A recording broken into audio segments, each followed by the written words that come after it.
dù Kangthir đưa bóng chiếc lơ sao ở bây giờ cả bạn mà hắn thế có dù bằng lâu biết thế ở bên trong thì ở có yên lòng kể thì bên thương cả dòng gió lòng trăng lờ chỉ học mình thề che lạc trong má đình thề bà rõ chân đình lùi về nông là bên kẻ lừa ở đó group lâu nay ở dưới thơ tiếc lỡ Ase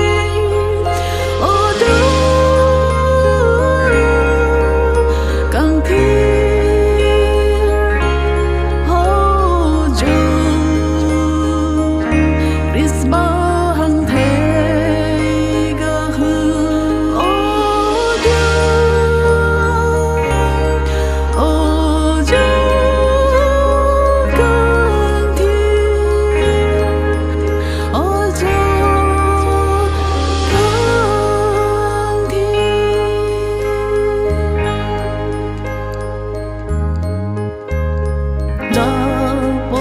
chiếc lô số in xăm gì đã đưa bên những con sông bên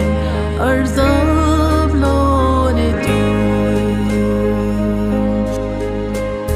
in sông trên bên đã bốn chiếc lô số ở thế kia ở trong vàng như hơn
Dream